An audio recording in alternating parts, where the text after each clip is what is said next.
convosco. Ele está no meio de nós. Proclamação do Evangelho de Jesus Cristo, segundo Mateus. Glória a vós, Senhor. Depois que os magos partiram, o anjo do Senhor apareceu em sonho a José e lhe disse: Levanta-te, pega o menino e sua mãe e foge para o Egito. Fica lá até que eu te avise, porque Herodes vai procurar o menino para matá-lo. José levantou-se de noite e pegou o menino e sua mãe e partiu para o Egito. Ali ficou até a morte de Herodes, para se cumprir o que o Senhor havia dito pelo profeta: do Egito chamei o meu filho. Quando Herodes morreu, o anjo do Senhor apareceu em sonho a José no Egito e lhe disse: Levanta-te, pega o menino e sua mãe e volta para a terra de Israel, pois aqueles que procuravam matar o menino já estão mortos. José levantou-se, pegou o menino e sua mãe, entrou na terra de Israel. Mas quando soube que Arquelau reinava na Judéia, no lugar de seu pai Herodes, teve medo de ir para lá. Por isso, depois de receber um aviso em sonho, José retirou-se para a região da Galileia e foi morar numa cidade chamada Nazaré. Isso aconteceu para se cumprir o que foi dito pelos profetas: ele será chamado Nazareno. Palavra da salvação. Glória a vós, Senhor.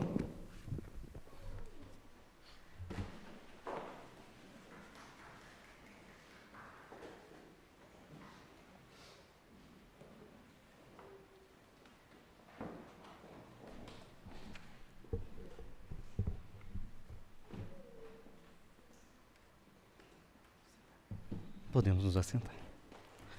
Meus queridos, queridas, nessa reunião dessas cidades que nós falamos aqui agora, no início da celebração, a gente recorda de uma particular especificidade aqui desta nossa basílica, Nossa Senhora da Piedade, a menor basílica do mundo, onde ela também tem como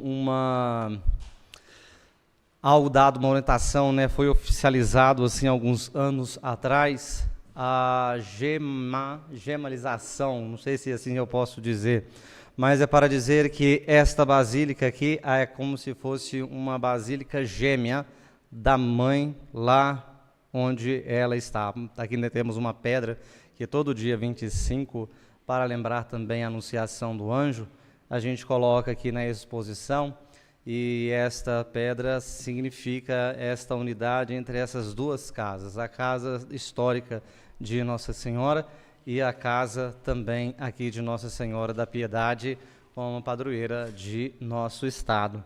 Temos uma alegria no dia de hoje, que ao celebrar a Sagrada Família, essa casa então se transforma naquele lar de Nazaré, não é? Onde essas diversas cidades se reúnem aqui e essa nossa basílica se transforma naquela cidadezinha de Nazaré. Até interessante pelo tamanho, né? Nazaré é uma cidade muito pequena. A nossa basílica também, com um título reconhecido como a menor basílica do mundo, para que a gente pudesse assim ser concentrados e a gente celebrar bem assim esta festa que celebramos da Sagrada Família, que também viveu lá na sua casinha, que viveu também a sua história, mas que foi assim testemunhando o amor na fidelidade de Deus, e esta fidelidade é para nós um exemplo, não é, para assim alcançarmos as virtudes tão necessárias para a nossa vida familiar. Uma vez que Jesus se encarna como um dos mistérios, né, de Deus na nossa carne, Jesus também precisou da família para que ele também chegasse assim a compreender-se como filho de Deus e a sua grande vocação e a sua grande missão de ser intérprete de Deus na carne humana para conduzir a carne humana ao coração de Deus. Essa aqui é a grande missão. Esta festa da Sagrada Família, ela está introduzida naquilo que a Igreja reconhece como a oitava de Natal, A oitava de Natal é o desdobramento do tempo do 25 de dezembro e que nos ajuda a pegar a hermenêutica, a interpretação certa do Natal, evitando que a gente deixe o Natal simplesmente como um tempo volto de sentimentalismo ou apenas das nossas experiências familiares, de amigos, em algum lugar que nós assim podemos vivenciar, e bem vivenciar essa data de 25, não é? Mas a oitava é para reinterpretar este acontecimento da encarnação. No dia antes de ontem, nós celebrávamos Santo Estevão, recordávamos aqui também nessa basílica que Santo Estevão foi o primeiro mártir. O desdobramento desse primeiro dia da oitava de Natal significa que a nossa fé ela já nasce perseguida. Jesus, ao nascer, a luz de Deus, ao nascer nas sombras, ao nascer nas trevas do mundo, as trevas reagem com violência, querendo assim abarcar, querendo assim apagá-la, mas não vence. No segundo dia, a gente encontra o apóstolo São João e o evangelista São João entregando para nós o anúncio de que aquele que se encarnou era o Logos, era a reflexão, era a palavra de Deus que fez carne entre nós. Aquela mesmíssima palavra que tudo criou, segundo está marcado em Gênesis, é esta mesma palavra que se esvaziando, assume a carne humana. E hoje nós temos duas grandes realidades que nós podemos assim também comparar e nos ajudar assim a interpretar este mistério do Natal. Hoje poderíamos estar celebrando os mistérios dos Santos Inocentes, né? Nos Santos Inocentes, essa memória é para recordar que toda a perpetuação desta força das trevas que tende também a apagar a luz de Deus. Os santos inocentes são aqueles que são mortos, porque o poder, temendo a sua queda, mata aquele que provavelmente possa substituí-lo. Não sabendo especificamente quem é, manda então exterminar todos aqueles que são recém-nascidos com menos de 1 ano. Mas, no mesmo tempo, vivendo essa grande tribulação dos santos inocentes, também nós olhamos para a família de Nazaré. A família de Nazaré que passa por esse sufoco político, social, religioso. A sua criança que mal acabou de nascer já está sendo perseguida. José e Maria não ficam em paz nos primeiros momentos do nascimento de Jesus. Tem logo correr para o Egito, fugir da sua própria terra, migrar para que possa assim conservar a vida de sua criança em seus braços. Ao olharmos para esta presença de São José e também de Nossa Senhora, nós observamos que o grande segredo dos dois, junto com Jesus, é a capacidade de se permanecer dentro da fidelidade de Deus, escutando Deus, sobretudo nas adversidades. Hoje o Evangelho é riquíssimo, apresenta, sobretudo, a figura de José como pai, como aquele provedor na família, que está atento à sua família, mas com o coração aberto para aquilo que vem de Deus. São José, chamamos ele de Pai Justíssimo, mas ele não é só justíssimo simplesmente pelas suas virtudes, mas é justíssimo também por causa de sua fé. A fé que deixa ele escutar o anjo que vem ao seu encontro diversas vezes, através até mesmo do seu sonho, dizendo: olha, José, vem para cá, vem para lá. E naquilo que aos nossos olhos pode ser considerado uma fraqueza humana, uma falta de virtude, no coração de José tem medo, de repente Deus utiliza esse medo para exatamente resguardá-lo do mal e deixar José, então vai para outro lugar.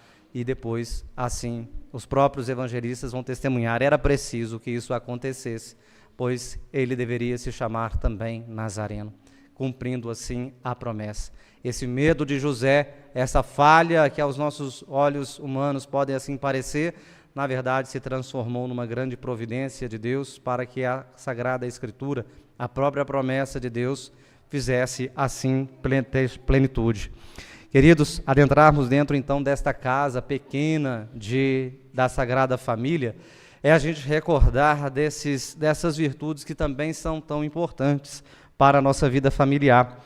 A vida familiar que é marcada também, assim como José, Maria passou a dificuldade dos seus tempos, nós também passamos as nossas, não é mesmo? Temos aí a força das mediações, de tentativas de substituir as mediações humanas no tempo de hoje, nós temos as realidades que podem assim automatizar as nossas decisões e de reduzir as nossas relações simplesmente a dados, como é uma marca do tempo da informática, uma marca do tempo de tantas aí inteligências artificiais. A família de Nazaré nos ajuda a perceber que o crescimento de cada criança, a maturação de cada pessoa, a educação para cada pequeno não é igual a programar, não é? A educação é compartilhar a experiência de vida, isso é educar. A educação, a família de Nazaré hoje nos ajuda a dizer que não dá para manter uma convivência sadia simplesmente reduzindo a nossa capacidade de amar a forças e a expressões estatísticas, como se nós quiséssemos assim prever o futuro das crianças por alguns elementos, por isso ou por aquilo. Não, a gente prevê o futuro das pessoas na capacidade que nós temos de amar. Todo ser humano precisa de amor para se tornar humano. Todo cristão precisa de exemplo, de testemunho para também se tornar cristão. Então não é relação simplesmente só de dados, não. Nesta enriquecimento desse relacionamento que aparece entre a família de Nazaré, ela nos ajuda assim a dizer que a aprendizagem de sermos humanos, de sermos divinos, vem com essa correlação. Nós precisamos crescer em santidade, não somente estipulados com alguma métrica, mas a gente cresce na paciência, a gente cresce no amor. São Paulo aos Colossenses vai relembrar para a gente algumas virtudes especiais, virtudes de misericórdia, bondade, humildade, mansidão e paciência, suportando uns aos outros e perdoando-vos mutualmente se tiver alguma coisa contra o outro. É assim que nós devemos pedir a Deus nessa Eucaristia, esses dons e essas virtudes que são tão importantes para a gente viver as relações básicas da humanidade. A família é, assim, a escola dos relacionamentos básicos de todo o tecido social. Se nós, assim, atribuirmos as nossas energias, o nosso cuidado, a nossa paciência, a nossa calma e o nosso desejo também de corrigir e de orientar, muito provavelmente somente por consequência, tantos desencantos políticos, econômicos, tudo isso vai acabar como consequência do tempo, pois a gente está tratando aquilo que é o núcleo principal, o núcleo da família, a família que vai refletir também na sociedade. Queridos, peçamos a Deus nesta Eucaristia da Sagrada Família, em que Nazaré, esta casa, esta cidade pequenina, que nos ensina tanto de humanidade, que nos convoca e nos conduz tanto à divindade, possa Jesus, possa Maria, possa José interceder por cada uma de nossas famílias aqui, nos ajudando nas nossas particularidades, nas nossas dificuldades, a darmos uma resposta generosa do amor de Deus, que pelo seu próprio amor veio à nossa carne, como é assim dado no mistério do Natal. Louvado seja nosso Senhor Jesus Cristo. Para sempre seja louvado. Professemos nossa fé.